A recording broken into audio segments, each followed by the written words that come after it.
Libro de Isaías, capítulo 9. Y vamos a leer solamente el versículo 6.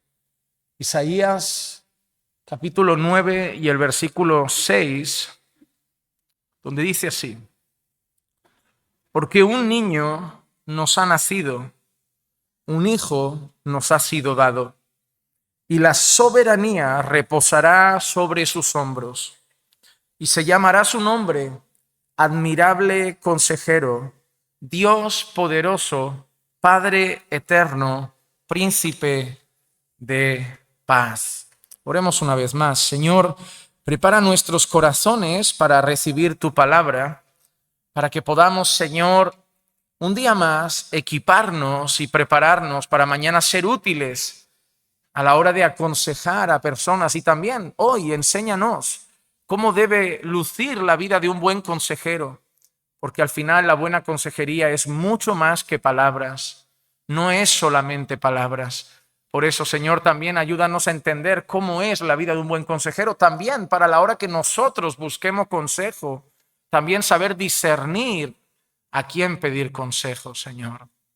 Así que guíanos a la luz de tu palabra y trae, Señor, convicción de todas estas verdades por tu Espíritu.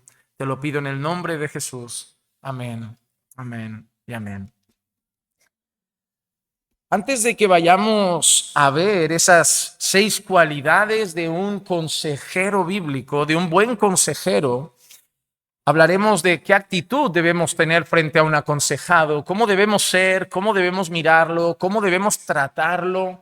Pero empezamos por aquí, porque cuando hablamos del ejemplo de un buen consejero, no hay nadie mejor que el Señor Jesús. Miren, el Señor Jesucristo nunca se presentó como un terapeuta, nunca se presentó como un psicólogo y nunca se presentó ni siquiera como un consejero bíblico. Pero cuando analizamos la vida del Señor Jesucristo, vemos el patrón, la manera de actuar, la manera de hablar, la manera de responder, la manera de tratar a las personas y sobre todo la manera de caminar de un excelente consejero.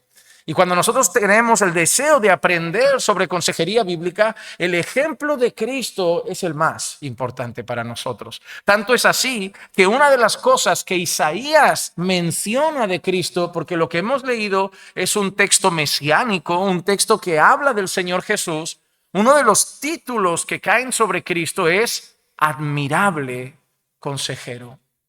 Admirable consejero. ¿Te has dado cuenta que Jesús nunca perdió ni malgastó una sola palabra?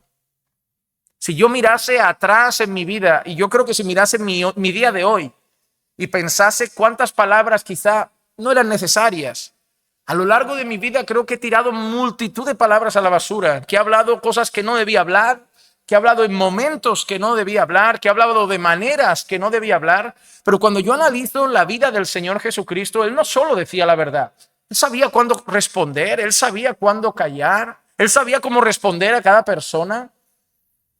Cuando la gente se acercaba a Jesús a hacer preguntas humildemente con el deseo de aprender, te das cuenta, Jesús ofrecía respuestas. Pero cuando gente iba a provocarlo, Jesús no las daba. Es decir, Jesús no entraba al trapo. Jesús no se dejaba llevar cuando le picaban y lo provocaban. ¿Había alguien con deseo de aprender? Él enseñaba. ¿Había alguien con deseo de provocar, de tentar? Él daba preguntas. A ver, tú, el bautismo de Juan, ¿de quién es? A ver, tú, ¿hay que dar a César? Él no respondía directamente. Él no era tan tajante como sí o no. Él, bueno, tráeme una moneda. ¿De quién es la cara? De César. Pues dad a César lo que es de César, dale a Dios lo que es de Dios. Y cosas así, ¿no? Pero luego hablaba con sus discípulos. Él contaba una parábola a unos, a sus discípulos les explicaba la parábola. Él hablaba poco. No estaba todo el tiempo hablando. No era un charlatán. Pero cuando hablaba, edificaba. Cuando hablaba, habían conversiones. Cuando hablaba, había enseñanza. No veo a lo largo de la Biblia en ningún momento a Jesús diciendo, me arrepiento de lo que he dicho. Hablé demasiado. Fui imprudente. Y por eso Él es el ejemplar consejero. el admirable consejero. Porque lo que hace que nosotros sepamos hablar no es que hemos aprendido castellano. Miren, el idioma lo podemos aprender y ser torpes en el hablar.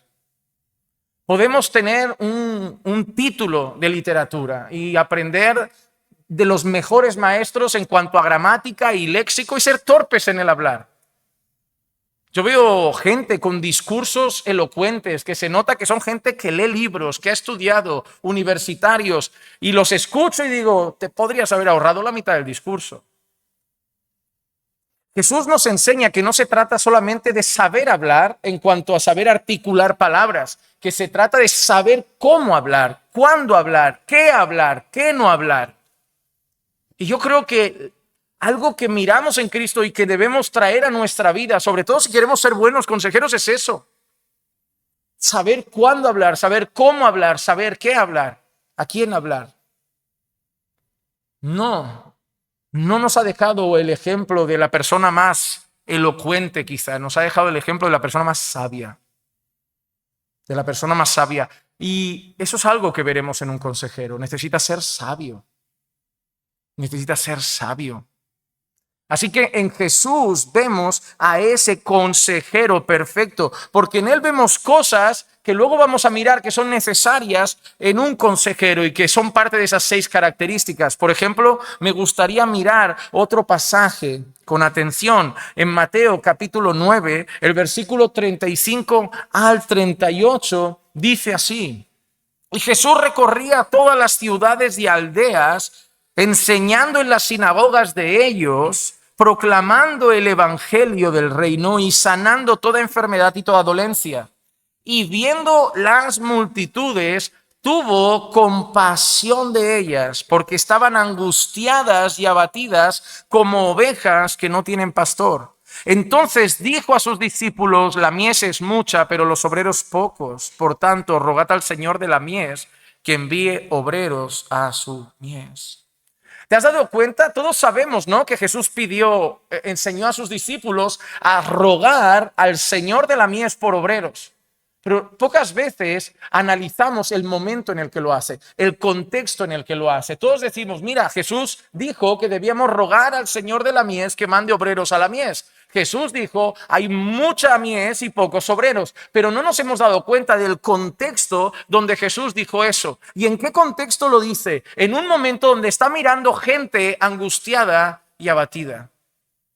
Jesús no está simplemente mirando al mundo, viendo a la gente de fiesta, perdiéndose, gente feliz en sus borracheras. No, Jesús está mirando a gente abatida, está mirando a gente angustiada. Y Jesús de alguna manera dice, necesitan pastores, necesitan el evangelio, necesitan de mí. Y saben una cosa que Jesús muestra, compasión. Dice, y tuvo compasión de ellos. Si tú analizas los milagros de Jesús, en varias ocasiones vas a leer y Jesús tuvo compasión. Por ejemplo, cuando miramos a esa mujer que carga el féretro de su hijo, la viuda de Naín, Jesús la mira y siente compasión. Compasión. ¿Tú crees que Jesús sana enfermos por necesidad? ¿Crees que Jesús sana enfermos en busca de fama? ¿Crees que Jesús sana enfermos en busca de aplausos? En más de una ocasión vemos con claridad que Jesús es movido a compasión. Estoy seguro que cuando la mujer del flujo de sangre toca el borde del manto de Jesús, la fe de esa mujer es asombrosa, pero también hay compasión de Jesús ante una mujer que lleva años sangrando y ha sido desahuciada. Y algo que nos está enseñando Jesús es que nadie va a ser un buen pastor y nadie va a ser un buen hermano y nadie va a ser un buen consejero si no tenemos compasión de las personas. Vivimos en un mundo donde una persona que tiene una enfermedad dice rápidamente, no quiero ser una carga para nadie. ¿Han escuchado esa frase de gente? Una persona enferma, una persona que, no sé, últimamente me salen en internet varios vídeos de personas que tienen ELA, personas que se van deteriorando, que cada vez están peor y empiezan a pedir eutanasia, y escuchaba a uno diciendo, no quiero ser más una carga para mi familia. Y en esa sociedad vivimos. Vivimos en una sociedad que nos ha enseñado que nos cuiden es ser una carga. Entonces un bebé es una carga, un hijo es una carga, un papá que se ha hecho mayor es una carga, el abuelo que ahora ya hay que lavarlo es una carga, pero no son cargas. Eso es lo que esta sociedad egoísta nos ha hecho ver. Y por eso nosotros no somos capaces ni siquiera de compartir nuestro pesar. ¿Cuántas personas a veces digo, hermano, ¿por qué no me has contado eso? Es que usted ya tiene muchas cargas. Es que no quería ser una carga. Le digo, pero ¿por qué estamos entrando en el ritmo de esta sociedad donde cuidar a la gente es una carga y no queremos que nos cuiden porque no queremos ser una carga? ¿Sabes por qué? Porque somos una sociedad egoísta, sin ninguna compasión, donde el lema es que cada uno se cuide a sí mismo, porque cada uno tiene bastante con sus problemas, pero no es el lema de la iglesia. El lema de la iglesia es llevando las cargas los unos de los otros. O sea, de alguna manera, hermano, es como que yo te diga, no me prives de tus cargas porque es parte de mi llamado. Pero no hablo como pastor. Eso es un llamado a la iglesia. Lo de soportar las cargas unos de otros no es un llamado a los pastores, es un llamado a la iglesia. Tú, si eres parte de una iglesia local, deberías tener en tu corazón el deseo de estar disponible para llevar las cargas de tus hermanos. Hermanos, vivimos en un tiempo de mucho egoísmo. En un tiempo donde vemos gente desahuciada, gente hundirse y nos limitamos de tanto en tanto a levantar una breve oración por su vida mientras seguimos contemplando que se hunden. Y a veces calmamos nuestra conciencia con versículos incluso como si fueran de Dios, se levantarían, si al final pasa eso es que no son de Dios. Pero no somos movidos como Jesús a tener compasión. ¿Saben por qué hay poco evangelismo? Porque no tenemos compasión de los perdidos. ¿Sabes por qué no hay pocas misiones? Es porque no tenemos compasión de los perdidos. No es por falta de recursos, porque tenemos dinero para ir a un restaurante a comer, tenemos dinero para comprarnos una camisa nueva en rebajas, tenemos dinero para las vacaciones, tenemos dinero para llenar nuestra nevera y hasta para darnos algún capricho y comprarnos un regalo en cumpleaños. Así que si no hay para las misiones, si no sale de nosotros, no es por falta de recursos, es porque no tenemos compasión por los perdidos. En el fondo, como iglesia, las iglesias de hoy muchas veces pensamos, bastante tenemos ya con lo que tenemos nosotros como para pensar en los de fuera. La falta de compasión en el corazón de la iglesia afecta a la misión de la iglesia. Lo que movió el corazón de Jesús a venir a salvarnos no solamente, obvio, que fue el deseo de cumplir y obedecer la voluntad del Padre, pero también el amor y la compasión hacia nosotros que estábamos perdidos. No podemos ser buenos consejeros sin compasión porque vamos a tener delante de nosotros gente con problemas que para nosotros ellos son problemáticos y no tengo la cabeza como para estar tratando con estas personas.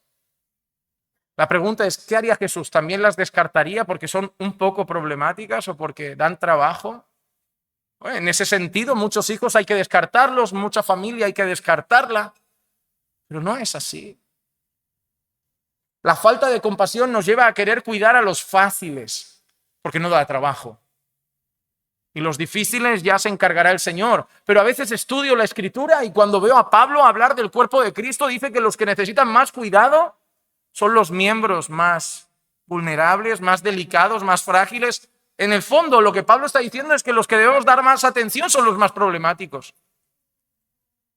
¿Por qué? Porque el resto no necesita tanta ayuda. Los problemáticos sí necesitan mucha ayuda.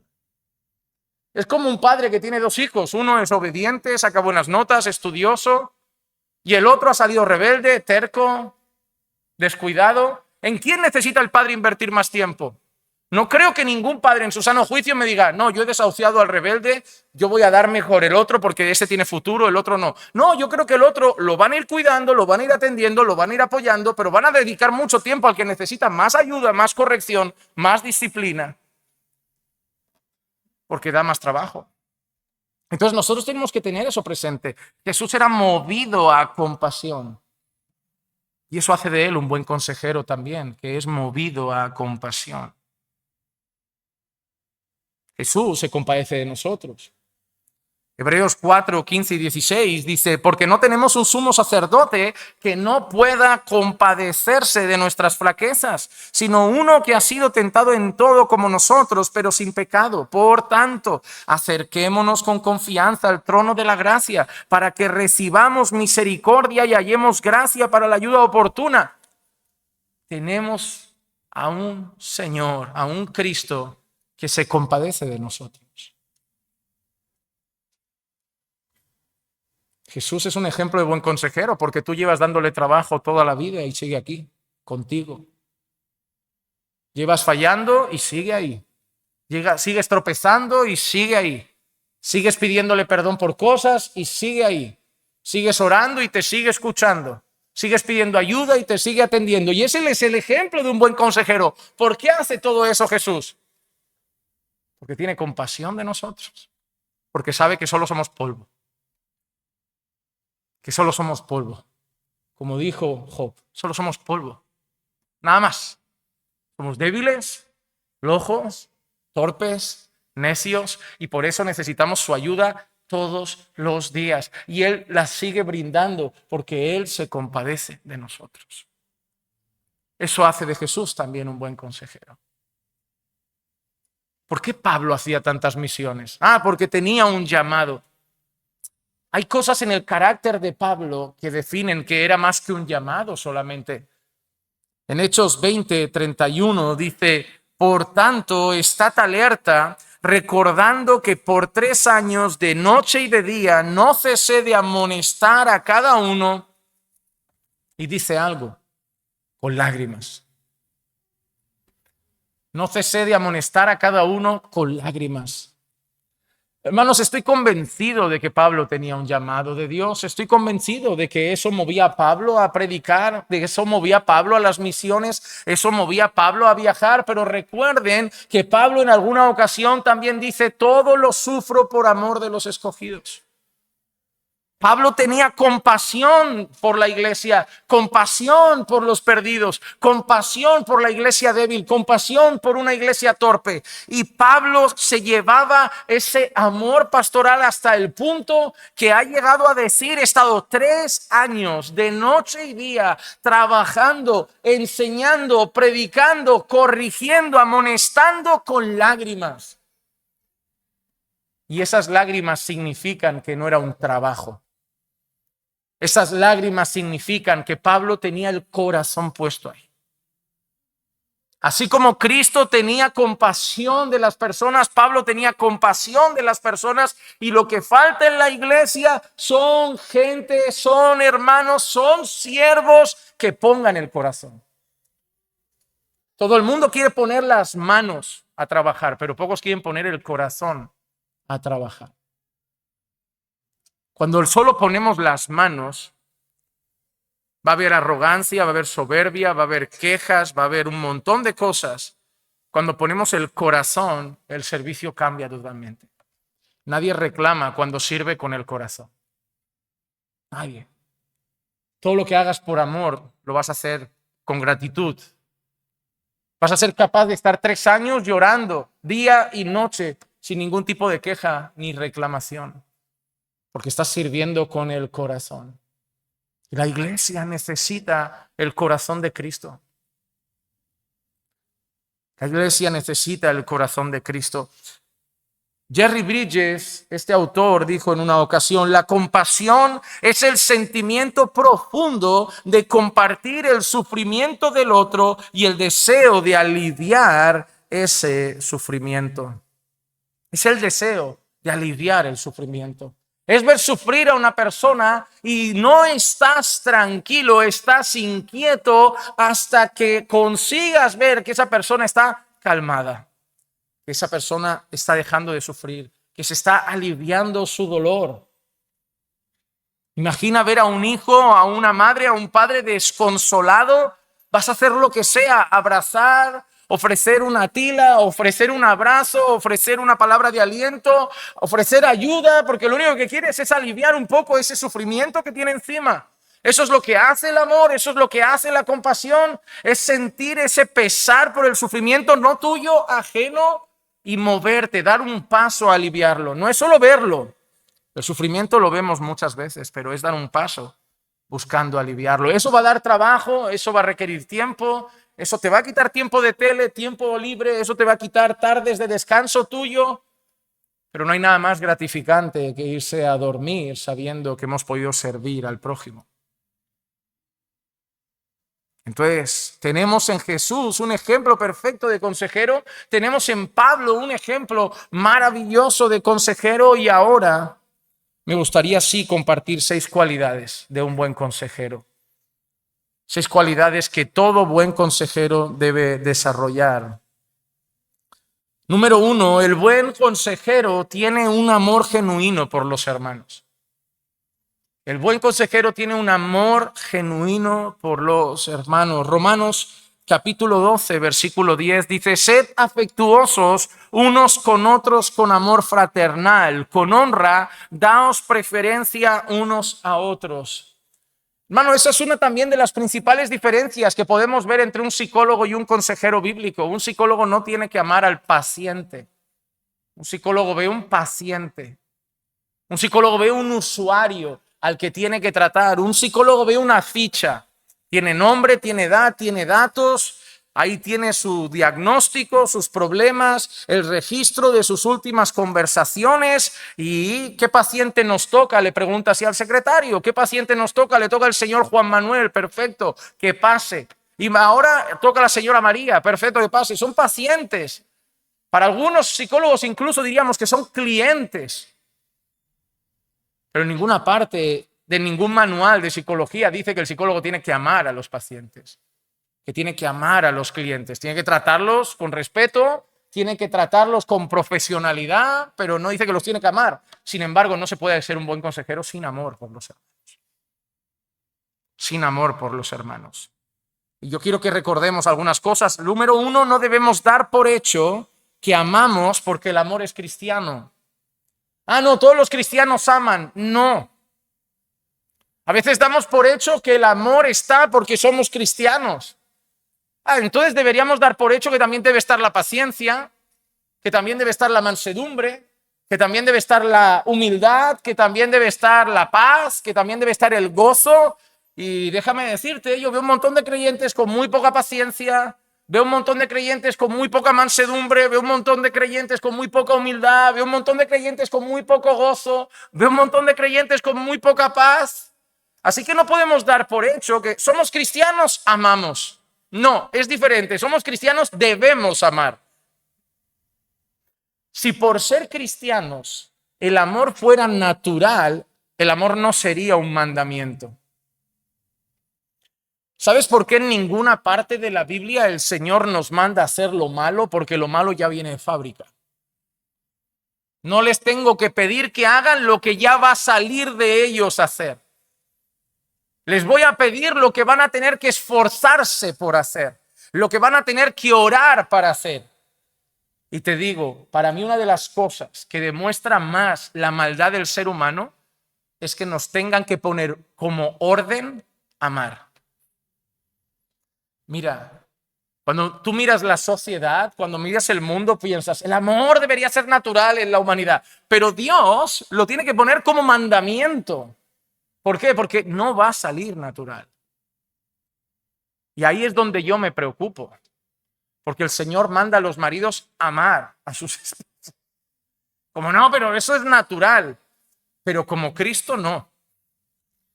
Tú, para ti, amar a tu esposa es natural a tu manera, pero amarla como Cristo no es natural. Para eso te vas a tener que esforzar. Por ejemplo, que una mujer pelee y contienda con su marido, eso le va a salir solo. Someterse es un mandamiento, porque eso le va a costar. Nosotros damos por hecho muchas cosas.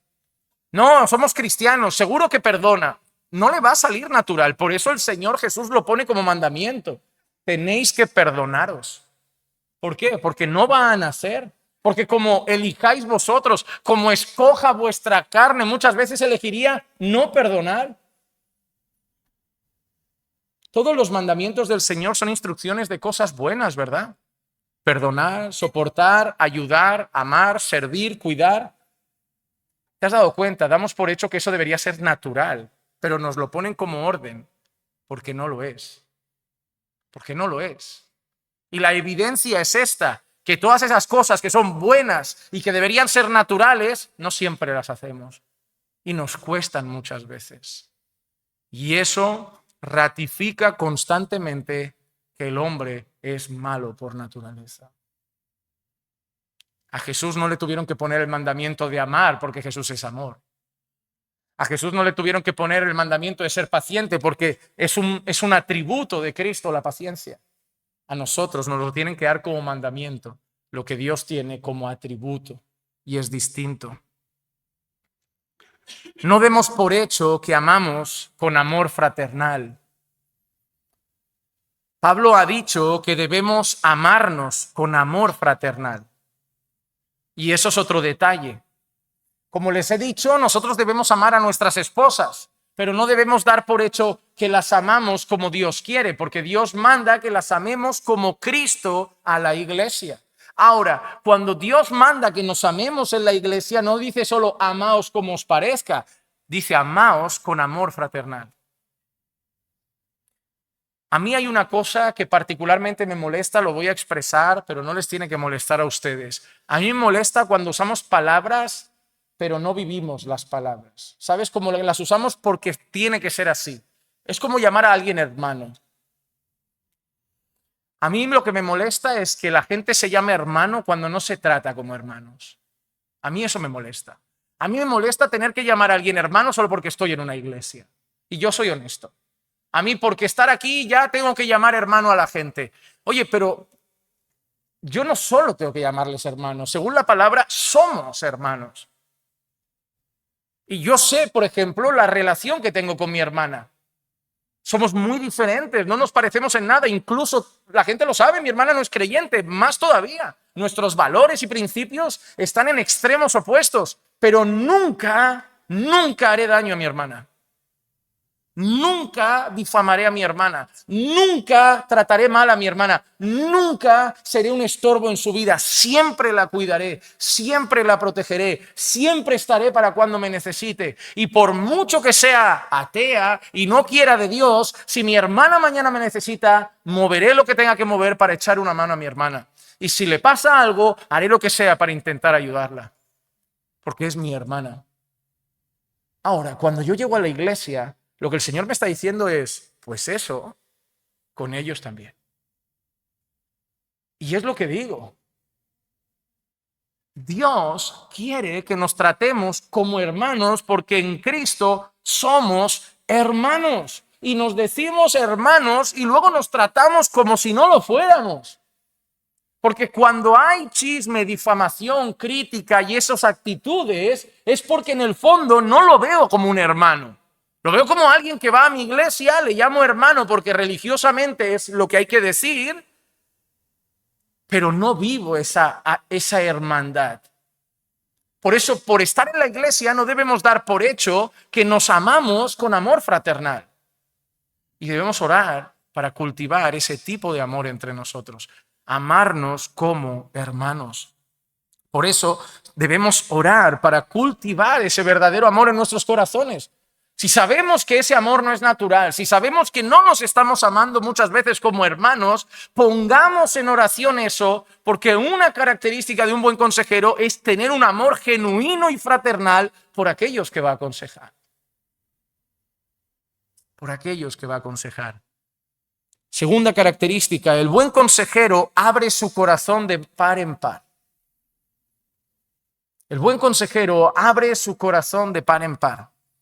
Segunda de Corintios, capítulo 6, versículo 11 al 13, dice así: nuestra boca, oh Corintios, os ha hablado con toda franqueza. Nuestro corazón, mira qué dice Pablo, nuestro corazón se ha abierto.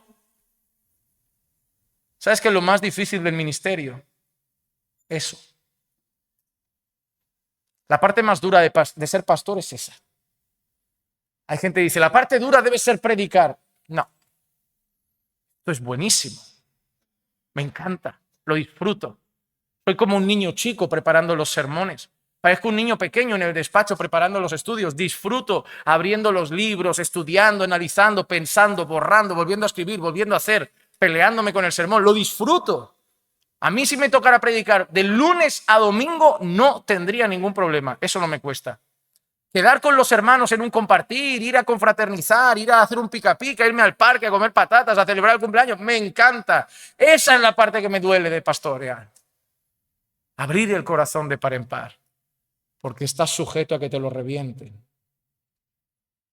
Y es lo más delicado. Porque no quieres sufrir, no quieres padecer, no quieres que te traicionen, pero el Señor te dice, lo siento mucho, pero parte del trabajo es abrir ese corazón. Pero sabes que son malos, ya. Pero sabes que no todos van a hacerme bien, ya. Pero sabes que algunos harán esto, ya. Pero tú tienes que abrir el corazón de par en par. Y eso es lo que Pablo dice que ha hecho. Dice, no estáis limitados por nosotros, sino que estáis limitados en vuestros sentimientos. Ahora bien, en igual reciprocidad os hablo como niños, vosotros también abrid de par en par vuestro corazón. Mira lo que ha dicho Pablo. Nosotros hemos abierto el corazón de par en par hacia vosotros. Pero ahora tenemos que, para tener una relación óptima, necesitamos otra cosa.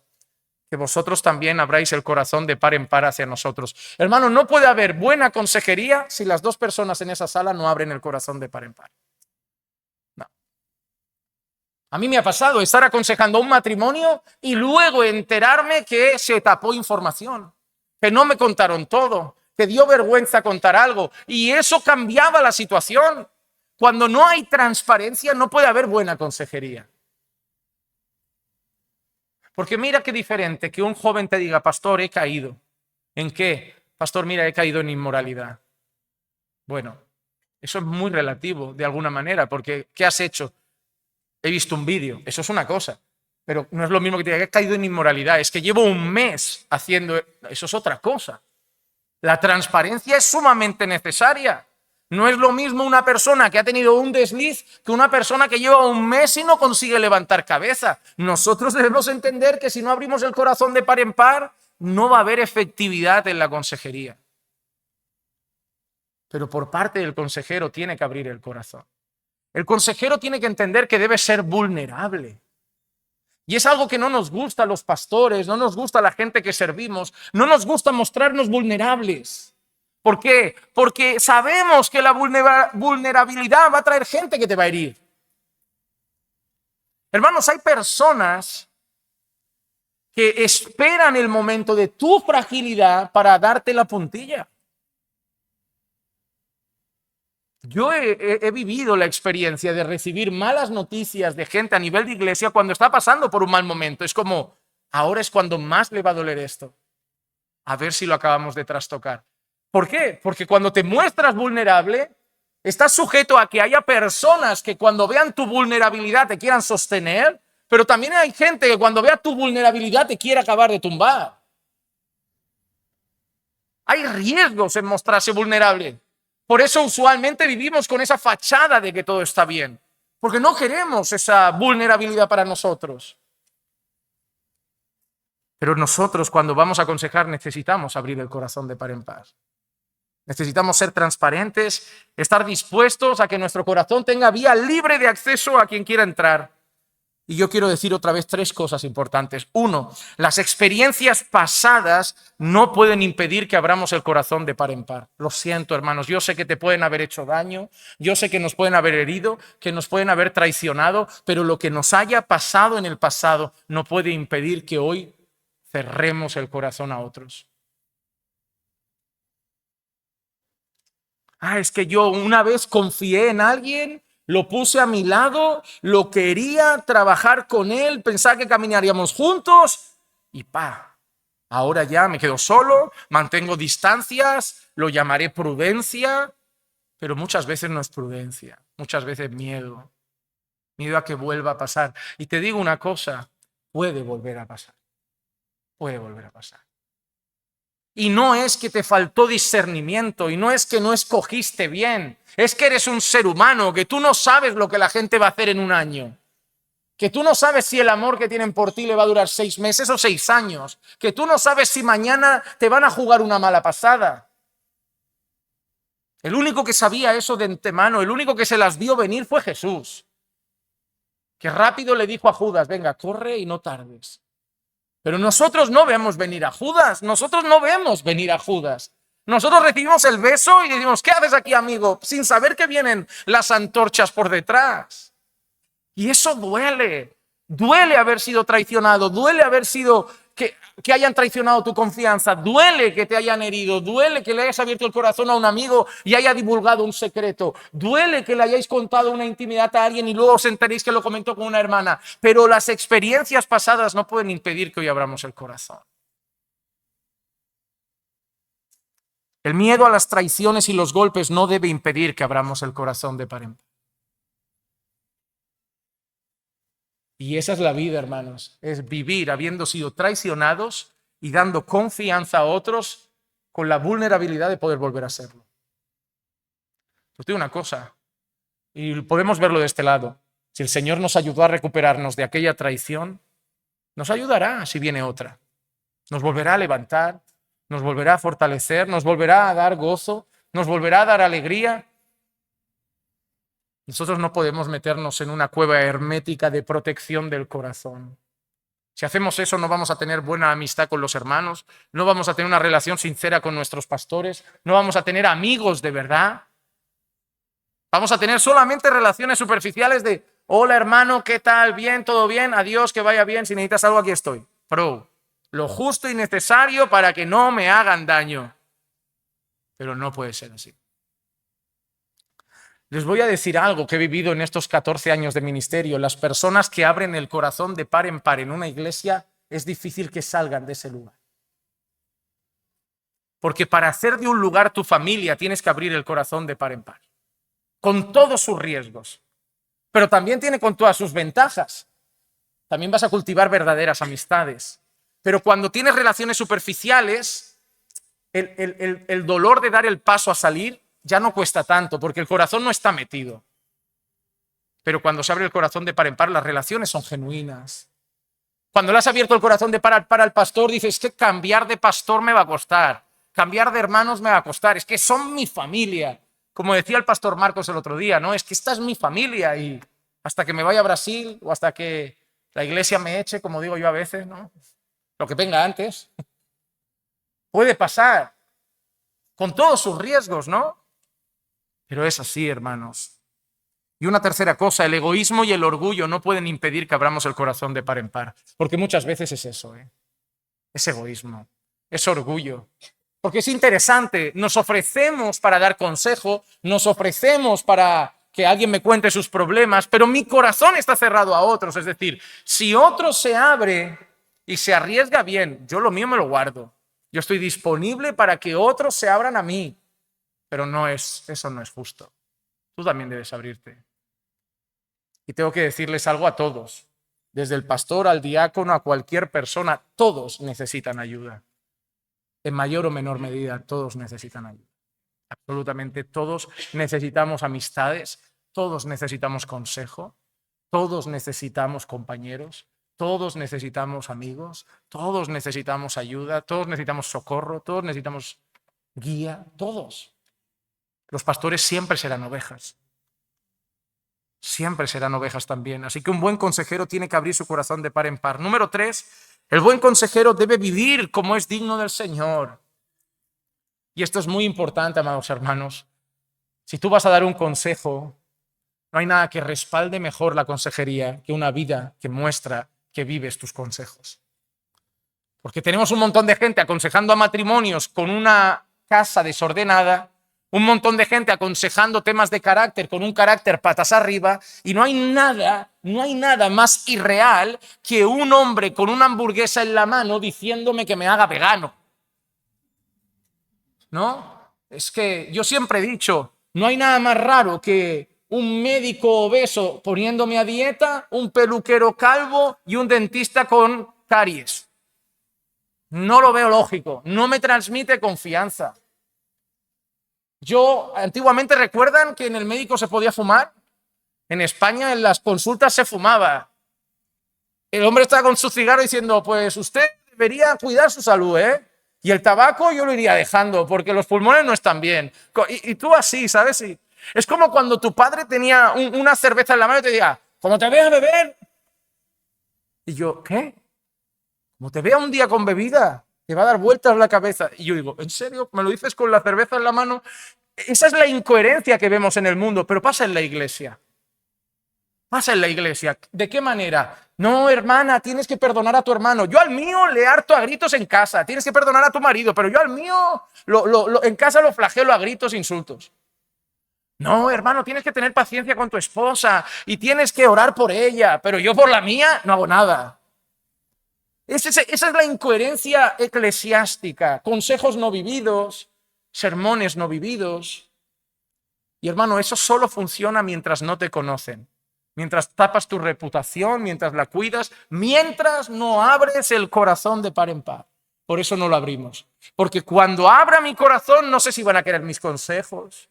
Cuando sepan lo que pasa en casa, no sé si van a querer mis consejos. Cuando sepan lo que sucede con mis hijos, no sé si van a querer mis consejos. Así que vamos a seguir tapándolo de nuestra casa para yo poder seguir viviendo mi fachada en la iglesia. Pero cuidado, porque esa hipocresía tarde o temprano salta a la luz. Y sobre todo, cuidado, porque hay alguien que la ve y no pasa desapercibida, y es el Señor.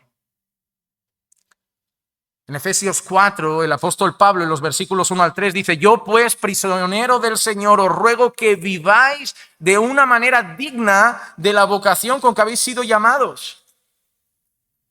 De una manera digna de la vocación con que habéis sido llamados. De alguna forma, Pablo, en un lenguaje coloquial, está diciendo: os pido que viváis como cristianos.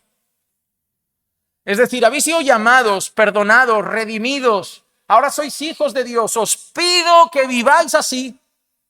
Os pido que viváis de una manera coherente con vuestra fe.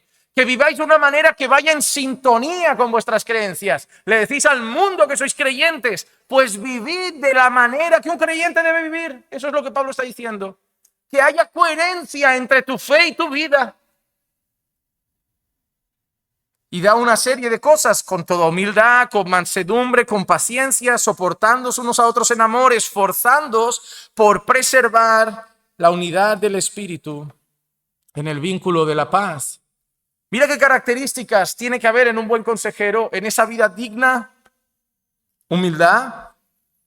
Significa una mente humilde, significa modestia en la mente. ¿Saben cuando Pablo dice a Timoteo que la mujer vista con pudor, decoro y modestia? Usa esa palabra, pero es como que nuestra mente tiene que ser modesta. Es decir, tu mente tiene que tener una idea de ti mismo coherente. Tu mente tiene que tener una idea de ti mismo adecuada, tiene que ser modesta. Cuidado que no se te vaya más para arriba. Luego dice que tenemos que tener mansedumbre. Significa que tenemos que tener dulzura. No significa que tenemos que ser empalagosos. No significa que tenemos que decir a las hermanas mi reina, cariño y cosas así. Significa tener un corazón apacible, un corazón dulce. Luego dice que tenemos que tener paciencia. Y la palabra paciencia habla de aguante, de soportar, de longanimidad, de clemencia. Es cuando alguien te falla, alguien te traiciona, alguien aprieta contra ti y tú sigues soportando. Pero no con mala gana. Pero no con rabia, no con enfado, sigues soportando por amor. Dice, mira, te lo sigo pasando, te lo sigo pasando, te lo sigo pasando. Por eso a veces decimos, mi paciencia tiene un límite, ¿eh? Tú sigue pisando que un día no sé lo que va a pasar. Pero eso es la paciencia. Sigo soportando, sigo aguantando, sigo tragando. Luego somos llamados a soportar en amor. Significa sufrir, a tolerar, a padecer. Mira qué es una vida digna para el Señor, una vida que sufre, que padece, una vida que tolera. Es decir, eso significa que nos van a fallar, eso significa que nos van a herir, eso significa que en la iglesia nos van a lastimar y lo que es digno de un creyente es que lo aguante, que lo tolere. No como el mundo nos enseña de yo nunca toleraré que me hagan esto, yo nunca. Y Jesús te dice, pues aquí vas a tolerar. Aquí vas a tolerar. Porque si yo toleré que me clavaran en una cruz, que blasfemaran contra mí, que me insultaran, creo que tú que eres un pecador puedes tolerar un poco. Creo que tú puedes tolerar. Creo que tú puedes tolerar. Luego también dice que parte de esa vida digna significa esforzarse por preservar la unidad. ¿Dice que tenemos que estar unidos, hermanos? ¿Sí o no? No, dice que tenemos que esforzarnos por eso. ¿Sabes? Nadie se tiene que esforzar por algo que viene solo, ¿no? No, ya la iglesia ya está unida. Pues lo que Pablo está diciendo es que para que haya esa unidad debemos esforzarnos. Pablo está diciendo que para mantener la unidad debemos esforzarnos. Pablo está diciendo que para cultivar unidad debemos esforzarnos. Pablo está diciendo que la unidad no se va a sostener sola. Vamos a tener que ser intencionales. Van a pasar cosas en la iglesia que van a poner a tu corazón a tomar una decisión entre hablar, decir o actuar de una manera que puede zarandear la iglesia o que puede mantenerla tranquila. Y en ese momento te vas a tener que esforzar por mantener la iglesia tranquila, porque la iglesia vale más que ti, que tú, que yo. La iglesia es más importante que nosotros. Y muchas veces nuestro corazón nos va a pedir reivindicarnos o nos va a pedir decir algo, hacer un comentario porque está dolido, está herido, pero en ese momento tendremos que esforzarnos por no hacer nada que pueda agitar el avispero. Y negarnos, tragar para mantener unidad en la iglesia, porque la unidad de la iglesia es frágil. Y te digo una cosa, hay uno que disfruta esa desunión y sabe que un creyente con una mente alterada, que un creyente con un corazón que está sosteniendo la ira o que un creyente que está dando vueltas a lo que no debe, es terreno fértil para que pueda venir Satanás, sembrar cosas y utilizar ese momento de debilidad para agitar esa unidad, y por eso debemos esforzarnos, hermano. Hermano amado, yo no quiero ser partidario de que la paz en esta congregación nunca se vaya. Yo por mi parte tragaré, soportaré, perdonaré, pero evitaré comentarios, actitudes y decisiones que puedan lastimar la unidad de la iglesia, y viviré y me esforzaré para mantenerla. Y si todos tomásemos esa actitud y en vez de reivindicar mi yo, reivindicamos la unidad, todo estaría mejor. ¿Sabes cuando la unidad se zarandea? Cuando mi yo va por encima del esfuerzo por la unidad. Y al mismo tiempo también dice que debemos preservar la paz, esforzarnos por preservar la paz, porque así como la unidad, la paz en cualquier momento se puede zarandear, la paz en cualquier momento se puede agitar, la paz en cualquier momento por situaciones delicadas que pasan, porque, hermano, volvemos a lo mismo, donde abrimos el corazón de par en par, donde nos ofrecemos con un corazón abierto, van a pasar cosas que pueden quitar paz, que pueden quitar unidad, pero es ahí donde tenemos que tomar las palabras de Jesús, negarnos a nosotros mismos y decir: Señor, me calmo por la paz, por la unidad del cuerpo, porque el cuerpo es importante. Un buen consejero vive así en medio de la iglesia.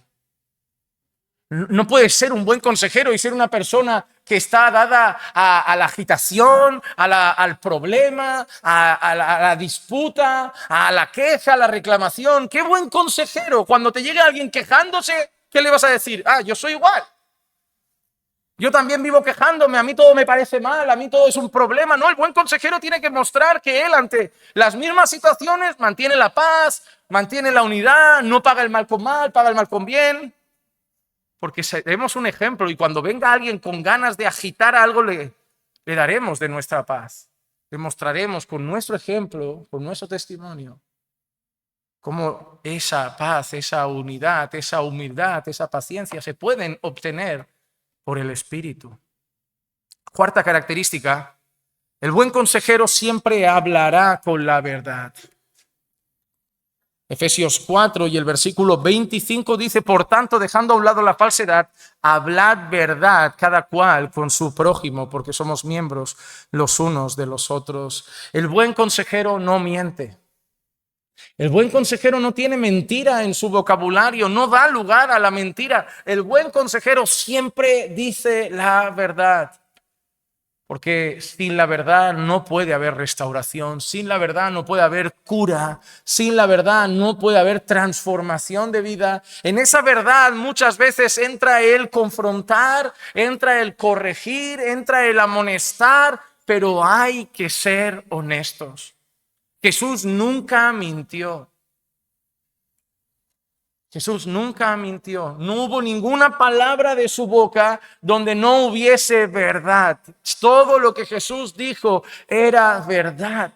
Todo lo que Dios dice es verdad. Y los buenos consejeros deben llamar a la verdad.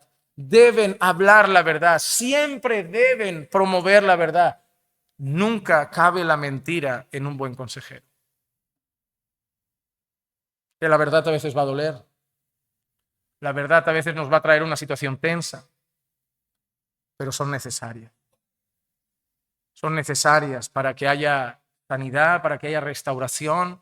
Son necesarias para que el Señor obre en los corazones, para conducir al arrepentimiento, para ayudar en ese proceso de santificación. La verdad es necesaria.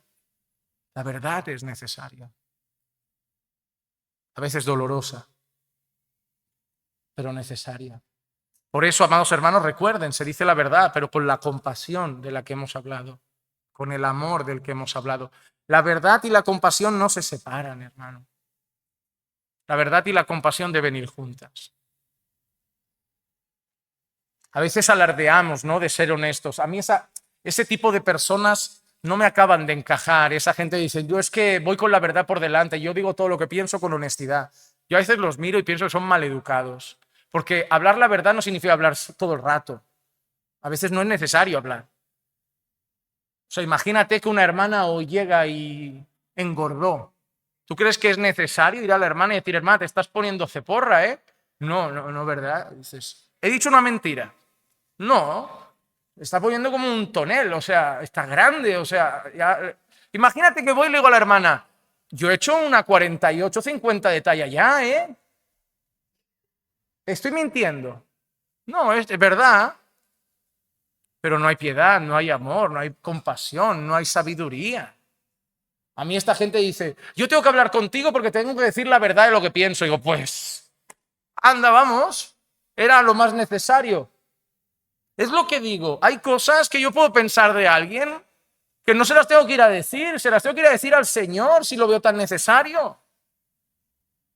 Es que yo no soy hipócrita, yo tengo que ser transparente. Mira, si salgo a la calle mañana y le digo a cada persona que conozco de la faz de la tierra lo que pienso en ese preciso día de él y de todo lo que va haciendo, yo no llego a casa vivo.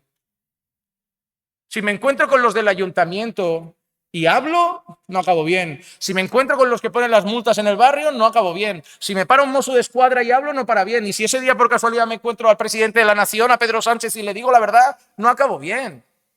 Y luego encima me acerco y digo, mira, una mezquita abierta, voy a entrar a decirles lo que pienso de su religión. No va a acabar bien, ¿verdad? Si voy así por la vida. No es necesario, creo yo, ¿no? Mira, un homosexual, voy a decirle lo que pienso. Mira, una chica que acaba de abortar. Ahora mismo voy a decir lo que pienso de esas asesinas despiadadas. Tú imagínate dónde acabo ese día. En la cárcel. Pero yo no puedo ir reivindicando porque no se le puede decir la verdad a la gente. Es que como me la digan a mí también, yo no voy a llegar muy feliz a casa. Por eso hay cosas que llevamos en oración. Porque hay cosas que escapan de nuestra mano. Porque hay cosas que decirlas, ¿qué va a cambiar? ¿Va a cambiar de vida? ¿Van a santificarse? ¿Van a dejar su pecado? Hay cosas que debemos ser honestos. No las decimos porque no van a aportar nada. Sí que se las podemos decir al Señor. Lo que pasa es que muchas veces bañamos de sinceridad la falta de amor. La falta de amor. Debemos decir la verdad, pero siempre bañados de compasión. Siempre bañados de compasión. Yo he tenido momentos donde gente me ha dicho la verdad a la cara y yo no he respondido con la verdad, que podía haber sido una descripción mucho más amplia. Me he callado. ¿Saben por qué? Porque de alguna manera el Señor me mostraba que no iba a valer la pena. No íbamos a ganar. Que ese día era día de que te humillen, que te pisen, y encima tu ego te dice, pero cántale las 40, si tú sabes muchas cosas, si tú le podrías poner fino y acabar, pero es venganza, es rabia, es orgullo, no es amor. Entonces digo, no, yo no estoy aquí para reivindicar mi dignidad. Entonces, pues, ya está, lo siento, pues, lo lamento, espero ser mejor el año que viene. Hasta ahí llego, porque no va a valer la pena. Hay otras situaciones que sí, que las medito, oro y digo, Señor, voy a hablar con esa persona. ¿Por qué? Porque quiero cultivar una buena relación y como no hable la verdad, se va a ir desgastando. Entonces tengo que hablar para que luego mejore. Por eso necesitamos compasión, pero también sabiduría para saber cuándo decir las cosas, a quién decirlas y cuándo no. Así era Jesús. Número 5, el buen consejero busca las palabras apropiadas. Efesios 4:29 dice, no salga de vuestra boca ninguna palabra mala, sino solo la que sea buena para edificación, según la necesidad del momento, para que imparta gracia a los que escuchan. Así que mira lo que nos dice el texto. Nos dice, 1, debemos evitar palabras malas, palabras ociosas. Hermano, ahí entra la sabiduría, ¿ves? Tú puedes saber hablar castellano, pero hablar palabras inapropiadas, palabras malas, palabras ociosas. Palabras que sobran, palabras que no suman, palabras que no edifican. ¿Qué debemos buscar? Palabras que edifiquen. Dice el texto que debemos buscar palabras que edifiquen. Te hablo otra vez. Decirle a la hermana que subió de peso edifica. ¿En qué? Yo siempre cuando alguien viene y te dice, te estás quedando delgado, bueno, yo creo que lo de la delgadez es para animar. Suele ser para animar. Pero aún así hay mucha gente imprudente, porque hay cosas que yo pienso, ¿será que piensan que vivo sin espejo? O sea, ¿serán que piensa que me levanto en una casa sin espejo alguno, que cuando voy a comprar ropa Zara no noto cómo está quedando? ¿Será que lo piensa? ¿Será que me está revelando un misterio diciendo, ¿te has dado cuenta que has subido de peso? No me digas. ¿Sí? No lo he notado. O sea, yo vivo con este cuerpo y no lo he notado y tú lo has notado y me vienes a revelar el misterio como si mi peso fuera Apocalipsis. ¡Wow! ¿Tú sabes? O sea, hay gente que sabe castellano y a lo mejor no debería saberlo. Hay gente que habla y no es un don. Hay que ser prudentes al hablar. Hay que ser prudentes. A veces somos torpes. Por eso hay que preguntarse mucho, ¿qué voy a conseguir con ese comentario? ¿Qué voy a conseguir con ese comentario? O sea, hay cosas privadas. Yo creo que nos falta mucha sabiduría. Hay cosas privadas. Por ejemplo, imagínate, Clicia y yo llevamos un montón de años ya casados, 15. Estaba haciendo cálculos mientras decía un montón, porque por un momento iba a decir algo, digo, como la lié, pero he dicho un montón para darme tiempo en la cabeza. Digo, 2010, marzo 15, bien.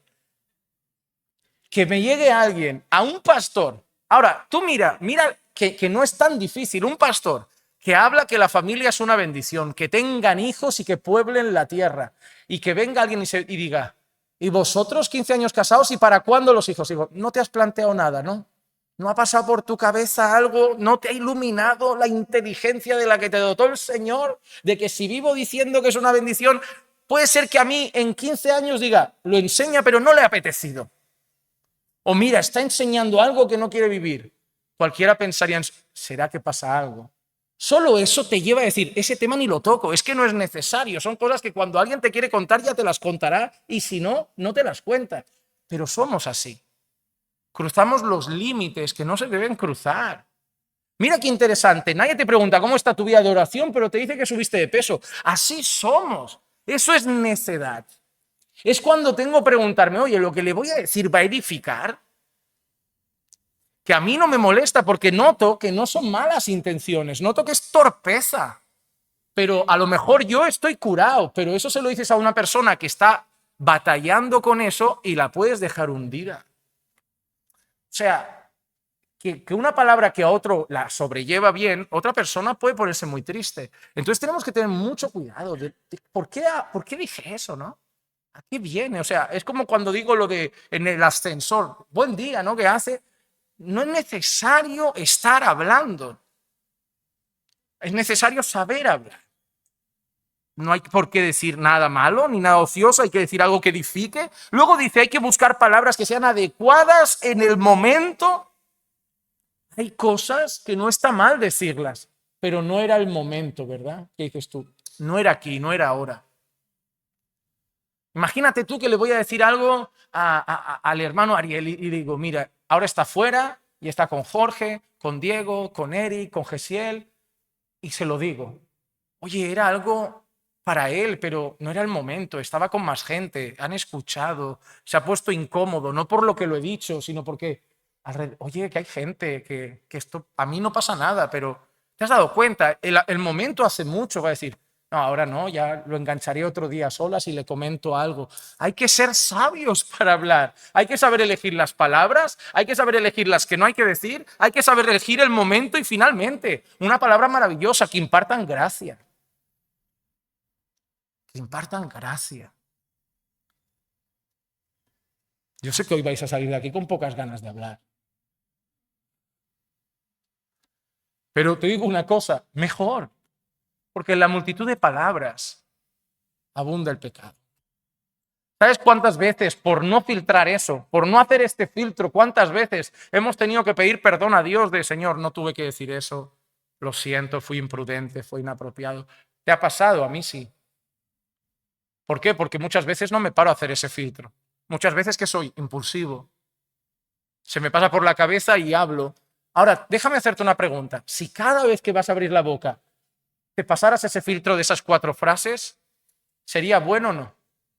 Entonces, tenemos que vivir con la palabra interna. Tenemos que vivir con la palabra grabada en el corazón, porque no podemos ir con la pantalla de la iglesia a todos lados para recordárnoslo, pero podemos ir con la palabra en el corazón y decir, yo tengo ganas de decirles, hermano, eso. Bueno, espérate, que aprendimos una cosa.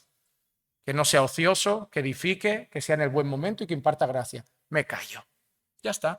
Pero el problema es ese, siempre el mismo. No me niego, no paso el filtro y suelto lo que me apetece soltar.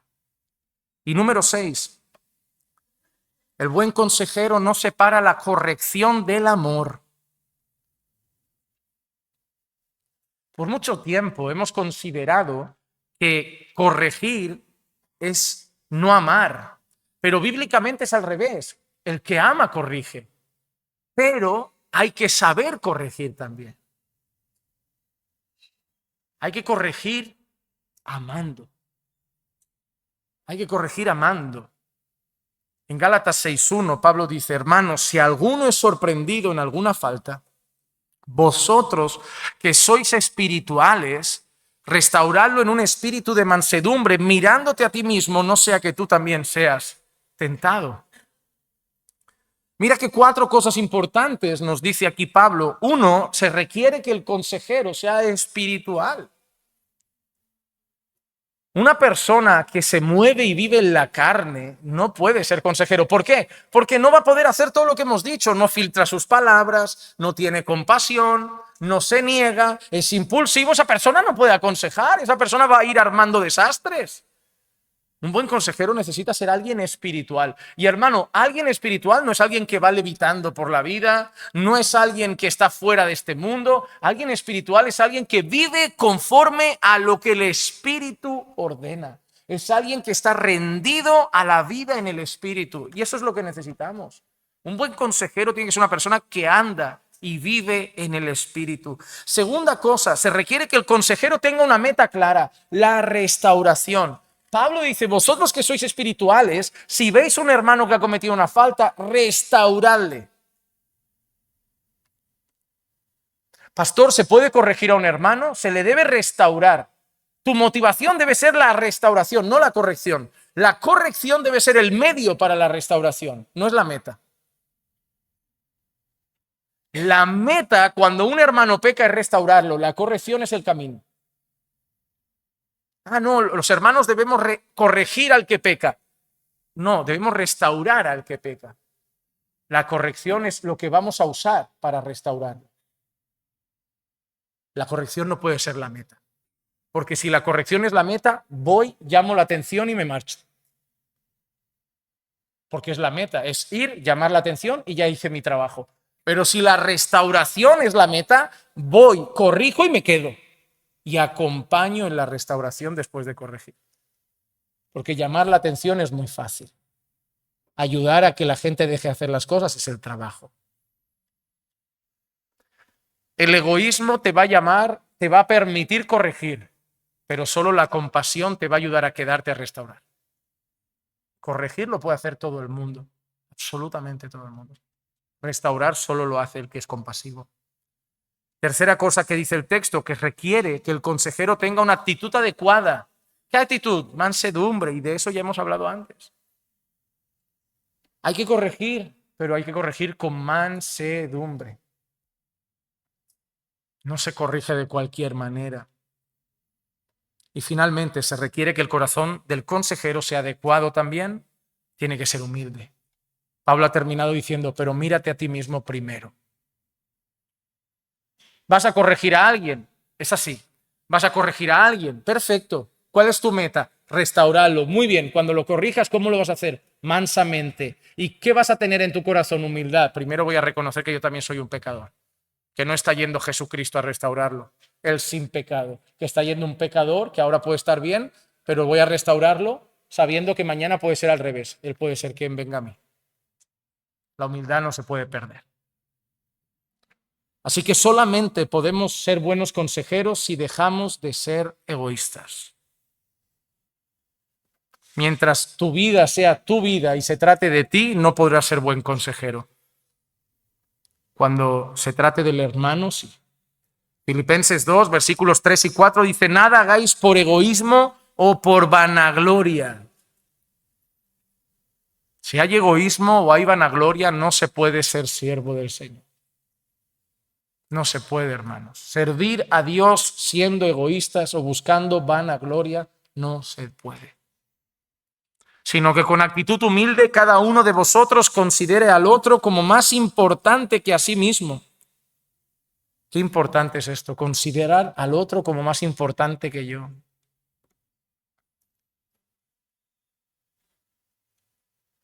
No buscando cada uno sus propios intereses, sino los de los demás.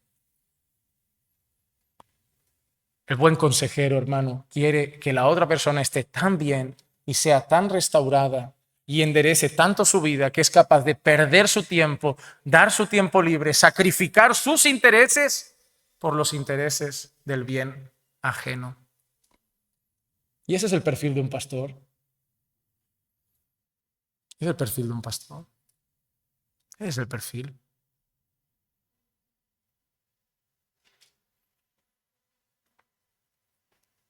Cuando tú miras un ministerio pastoral, tú ves esto. Dejas de vivir para ti. Dejas de vivir para ti. Dejas de vivir para ti. Empiezas a vivir para los otros. Empiezas a aceptar golpes, a aceptar traiciones, porque ya no te interesa tu bienestar, te interesa el bienestar de otros.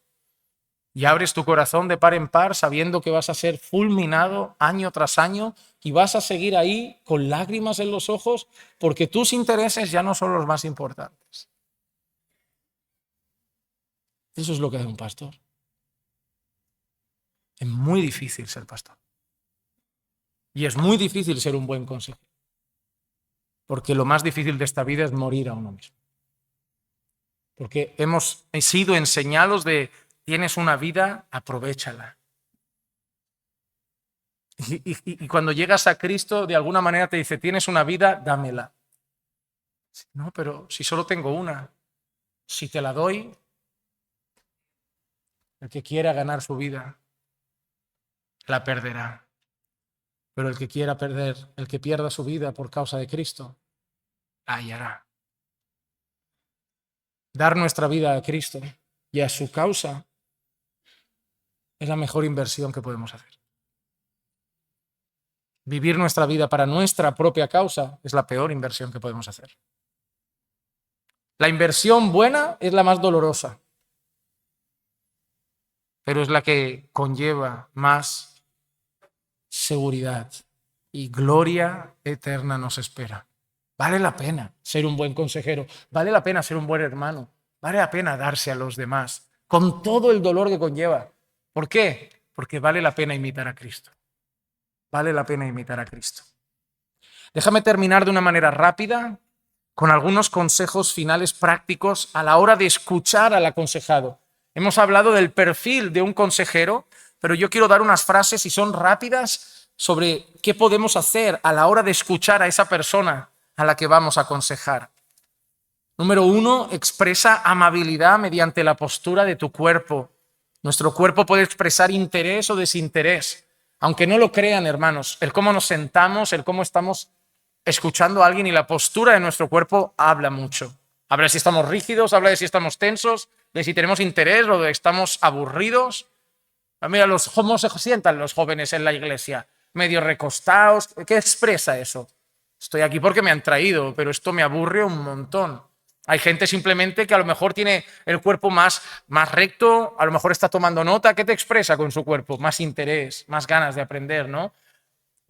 Ustedes, por ejemplo, no me hablan mientras predico, no me hablan mientras estoy enseñando, pero su postura, su gesto, su rostro me dice muchísimo. Yo como predicador veo todo eso. Y yo, al momento, hay gente que en la sala a veces miro y te transmite, la actitud habla. Nadie puede decir, no, estoy súper atento y está con la cabeza inclinada mirando al techo. A ver, o sea, esto es muy raro, es difícil de creer. Entonces, cuando vamos a tratar con personas, la postura que tenemos es importante. Yo en el pasado participé, cuando trabajaba en una empresa, participé en algunas entrevistas de trabajo que hicieron y la postura hablaba mucho. Una persona ya que llegaba, la postura que tenía decía mucho de esa persona. La actitud, te enseñaba la importancia de dar la mano hasta con firmeza, que tú dices, ¿me vas a enseñar a dar la mano? Y digo, dice mucho el ser firme al dar la mano. Yo recuerdo una vez que hasta estudiaba un poquito de cómo daba la mano Trump, que hacía así con la mano y se traía así a la gente, como mostraba esa agresividad, como diciendo, yo estoy aquí mando yo. O sea, esos gestos hablan, la postura del cuerpo, la actitud que tenemos. A veces puede ser desafiante, a veces puede ser receptiva. ¿Qué más? Mira directamente a la persona sin distraerte. Cuando vas a aconsejar a alguien, te va a estar hablando y el peligro que corremos es desviar la atención. Si la persona que estamos aconsejando nota que estamos perdiendo la vista de vez en cuando, mirando a otra cosa, mirando el reloj, se acabó. Porque lo que le va a transmitir esa actitud es, no le apetece esto, cortemos rápido y vámonos porque no quiere estar aquí. Número 3, no muestres una actitud tensa con tu postura, sino relajada, con el fin de ayudar a la otra persona a que se relaje también. Hermano, mucha gente le cuesta abrirse, le cuesta contar problemas. Abrir el corazón de par en par hay que hacerlo, pero tiene un ritmo. No todo el mundo lo hace de la noche a la mañana. Entonces, nuestra manera de acercarnos y estar relajados puede hacer que la persona también se sienta cómoda. Número 4, trabaja con tu mente y con tu corazón mientras escuchas. No es solo sentarte y abrir el oído, tienes que estar tratando con tu mente y con tu corazón. ¿Por qué? Porque tus sentimientos y tus ideas pueden jugarte una mala pasada y mientras estás escuchando tú estás analizando cosas, sabiendo cómo vas a contestar. Y yo, por ejemplo, a lo mejor estoy escuchando a alguien que voy a aconsejar y en el momento me digo mansedumbre, humildad, paciencia, porque a lo mejor me está provocando o lo que me está diciendo me está poniendo nervioso o me entran unas ganas de pararlo y corregirlo y yo... Ninguna palabra ociosa. Tengo que estar trabajando con mi mente y con mi corazón para dar una respuesta adecuada, no solo en la palabra, sino en la forma. ¿Qué más? Ten paciencia con la persona, aunque el cansancio esté sobre tu cuerpo. Hermano, no siempre vamos a dar consejería a las 5 de la tarde. A veces se da consejería a las 10 de la noche, cuando has tenido un largo día de trabajo, alguien te tiene que llamar, alguien quiere una charla, alguien necesita 5 minutos y tú tienes que luchar con tu cuerpo.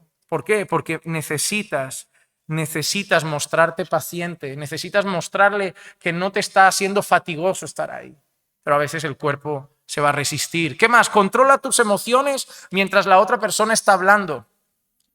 Te puede provocar enfado, te puede provocar un montón de cosas y necesitas controlar tus emociones. Un fruto que vemos en el Espíritu Santo es dominio propio. El buen consejero necesita tener dominio propio, no puede ser nadie impulsivo.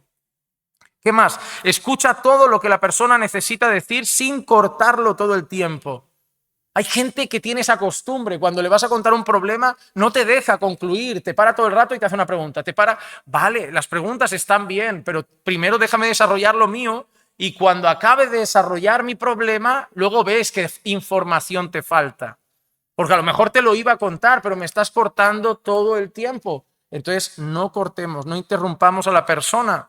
¿Qué más? No quieras apresurar tus respuestas antes de escuchar la historia completa. Sin toda la información no podemos dar buenas respuestas. Necesitamos saber todas las cosas necesarias.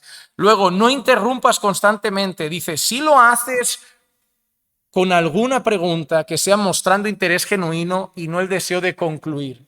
A veces las interrupciones es apresúrate.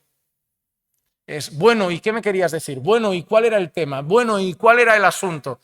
¿Qué le estás transmitiendo a la persona? Espabila que no tengo todo el día, ¿no? Y eso, todas estas cosas que hacemos, ya a la otra persona le van quitando las ganas de, ya hablaré con otro porque aquí no hay ganas de atenderme. ¿Qué más? Mide tus palabras en tu respuesta, no te precipites para que cuando digas la verdad la digas en amor. Y finalmente, reafirma sobre la persona, y esto parece una tontería, pero para mí es fundamental, reafirma sobre la persona tu deseo y voluntad de querer lo mejor para ella. Yo tengo esa costumbre, cuando estoy corrigiendo a un hermano, le digo, pero que sepas que lo hago porque te amo y quiero lo mejor para ti. Uno dice, no, uno lo tiene que dar por hecho. Yo, por la cara que algunos ponen, veo que necesitan oírlo. Veo que necesitan oír que no tienen un tirano que está para llamarles la atención, que tiene un pastor que los ama y que les está llamando la atención porque es su deber cuidarlos y que lo único que quiere es que estén mejor con Jesús. Eso muchas veces abre el corazón y hace que reciban hasta la corrección de otra manera. Entonces es bueno reafirmar eso. Yo creo que eso aplicaría también a los padres cuando corrigen a los hijos. No está de más recordarle al hijo que lo haces por amor. Hijo, lo hago porque te amo. Así que terminamos con un solo versículo de Proverbios. En Proverbios 18:15 dice, el corazón del prudente adquiere conocimiento y el oído del sabio busca el conocimiento. Hermanos, en esta vida y sobre todo cuando se trata de consejería necesitamos dos cosas sabias, el oído y el corazón. Necesitamos escuchar con sabiduría, tener un corazón sabio y como de la abundancia del corazón habla la boca, si mi corazón es sabio, mis palabras serán sabias. Así que Dios les ayude a examinarse a la luz de estas cosas y a cultivarlas para que mañana no solo puedan ofrecer buenos consejos, sino que puedan vivir con la vida de un buen consejero. Vamos a orar. Señor, te damos gracias por tu palabra, por el mensaje que hoy has traído a nuestros corazones y te pido que formes nuestro carácter y nuestra vida a la imagen de este buen consejero, para que seamos útiles, para que seamos, Señor, instrumentos de bendición en tus manos para el bien y la edificación también de nuestros hermanos. Señor, fórmanos porque queremos ser útiles para el bien de nuestra iglesia, para la unidad de nuestra iglesia, para el bienestar de nuestra congregación. Señor, fórmanos, te lo pido, en el nombre de Jesús. Amén, amén y amén.